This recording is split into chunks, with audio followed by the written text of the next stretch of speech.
السلام علیکم۔ اردو ناول حقیقے میں آپ سب لوگوں کو خوش آمدید۔ امید کرتی ہوں آپ سب لوگ ٹھیک ہوں گے، خوش ہوں گے۔ آج ہم ایک شازیہ چودھری جی کا ناول پڑھیں گے جس کا نام ہے رنگوں کا رستہ۔ یہ ایک چھوٹا سا ناولٹ ہے، امید کرتی ہوں آپ سب لوگوں کو اچھا لگے گا۔ چلیں جی سٹارٹ کرتے ہیں۔ سائرہ خالہ، جگ جگ جیے، اللہ آپ کا حج قبول کرے۔ مگر آپ کو بھی میرے ماسٹرز کے امتحانات ختم ہونے کے بعد ہی جانا تھا۔ سوچا تھا کیا، اور یہ کیا ہو گیا؟ لمبی نیندیں، میوزی، ویڈیو کلپس، کزن کے ساتھ موج میلے، اپنے دن اور اپنی راتیں، مگر وائے حسرت کے سب خواب چکنا چور ہو گئے۔ لباس تبدیل کرنے کے بعد بال سنوارنے کا مرحلہ طے کرتے ہوئے زویا نے بڑی رکت آمیز کوفت کے ساتھ سوچا، زویا بھی آ جاؤ نیچے اب، وگرنہ دیر ہو جائے گی، اسکول 8:30 بجے لگتا ہے۔ امی کی پکار پر وہ افراتفری کے عالم میں برش رکھ کر، دوپٹہ کاندھوں پر اچھی طرح پھیلا کر، کھٹ پٹ سیڑھیاں طے کرتی ڈائننگ ٹیبل کی طرف لپکی۔ امی، میں جاؤں گی کیسے؟ گاڑی تو ہے نہیں۔ سلائس اترتے ہوئے اس نے خاصے بیزار کن انداز میں دریافت کیا۔ گاڑی پرسوں شہزاد لے کر گیا تھا اپنے دوستوں کے ساتھ، لاہور کے تاریخی مقامات کی سیر کا پروگرام تھا۔ ارے 2 قدم پر تو ہے اسکول، پیدل چلی جاؤ، واک بھی ہو جائے گی۔ بیلا نے اپنی طرف سے جیسے چٹکی بجاتے ہوئے اس کا مسئلہ حل کر دیا، مگر اس کے تو گویا تن بدن میں آگ لگی۔ میں 15 منٹ کا پیدل مارچ کروں، وہ بھی اتنی صبح صبح، اور تنہا؟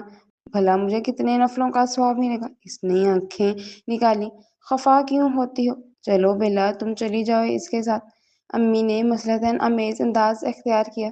آخر کیوں نہ کرتی؟ وہ انہی کی فرمائش اور خواہش پر تو تیار ہوئی تھی۔ سائرہ خاتون سے ان کی دور پرے کی رشتہ داری تھی، وہ اپنے خاندان کے ساتھ مل کر اپنا ذاتی ہائی اسکول چلا رہی تھیں۔ خوش قسمتی یہ ہوئی کہ حج پالیسی کے تحت اس دفعہ قرعہ اندازی میں ان کا نام نکل آیا۔ دونوں میاں بیوی نے جھٹ پٹ سامان باندھ لیا۔ اتفاق سے اس دن زویا کا ایم اے کا آخری پیپر تھا جب سائرہ خالہ ان کے گھر آئیں۔ ماشاء اللہ، ہماری بیٹی امتحانات سے فارغ ہو گئی ہے۔ مجھے اسی بات کا انتظار تھا۔